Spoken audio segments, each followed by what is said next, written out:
তো ঝটপট একটা মিনি ব্লগ অন করে ফেললাম। আজকে পরে আছি কিন্তু ছেলের জ্যাকেটটা, ঠিক আছে, ছেলের জ্যাকেটটা পরে আছি।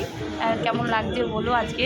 আর আজকে ঠান্ডাটা কম আছে, হাওয়া দিচ্ছে বাইরে বেশি। এটা আমি না যেতে আসতে আমি এই ক্যাফেটাকে দেখি, খুব ভালো লাগে যে কোনোদিন ঢুকে খাবো। এখান থেকে তো যাতায়াতটা আমি বেশি করি, তাই জন্য চাটা দেখি। এখন আমরা চা নিয়েছি, আর কী কী নিয়েছি আসলে তোমাদের দেখাবো। আর আমার সঙ্গেই কারা আছে তোমরা দেখবে তো, সারপ্রাইজ, হয়তো চেনো কি না চেনো দেখে নাও কারা কারা আছে। আর আজকে বৃহস্পতিবার, অনেক দিন পরে এরকম একটা আমরা আউটডোরে সন্ধ্যেবেলা একটা ইভিনিং বেরালাম, একটু বাজার কলকাতাও গেছিলাম, কেনাকাটা করলাম, তোমাদের আর দেখালাম না। তখন ব্যাক ক্যামেরা করছি, কারা আছে দেখে নাও। চিনতে পারো কিনা দেখো তো। বাবা, এই যে তীর্থ। এই ক্যাফেটা অনেক দিন ধরে ইচ্ছা ছিল ঢোকার, বাইরে দিয়ে দেখি। এই যে চা, এটা রয়্যাল।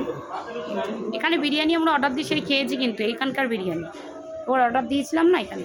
আর উল্টো দিকেই তোমরা লরি স্ট্যান্ডের উল্টো দিকেই, হ্যাঁ হ্যাঁ, লরি স্ট্যান্ডের উল্টো দিকে এটা হলো এই ক্যাফেটা, তোমরা আসতে পারো।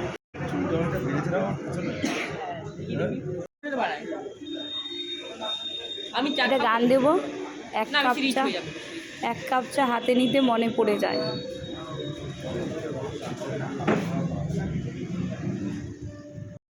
এগরোল অর্ডার করেছিল, এগরোলটা দারুণ ছিল, এগরোলটা ভীষণ বড় বড় ছিল, তার সঙ্গে দুধ চা। ছেলে অর্ডার দিল পিৎজা। এগরোলটা খেয়ে না আমি আর রাতেবেলা কিছু খেতে পারিনি, আর কিছু খাইও নি, খুব ভালো ছিল খেতে, অনেক বড়। আর আজকে ভালো ঘুমিয়েছি, মুখ চুখ খুলে গেছে, ভালো করেছে। একটার মধ্যেই বুঝলাম ভালো হয়েছে। যে বাড়ি গিয়ে ছেলেকে বাংলা পড়াবো। বাবানের চলে এসছে পিৎজা। দাদা তুই খেয়ে নেই, এবার একটা ছবি তুলি। পিৎজা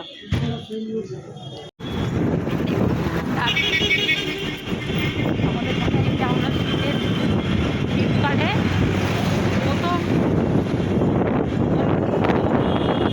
কথা বলছিলাম, কিন্তু এত হাওয়া দিচ্ছে, হয়তো ভালোভাবে কথাগুলো শোনাও যাচ্ছে না। এবার শীতে প্রথম আমরা তিনজনে এরকম রাতেবেলা বেরালাম। বেরানো হয় না, আমার দোকান থেকে তিনটে দোকান, সবার দোকান নিয়ে হয়। Tata, bye bye, good night. আবার চট জলদি চলে আসছি মিনি ব্লগ নিয়ে। টাটা।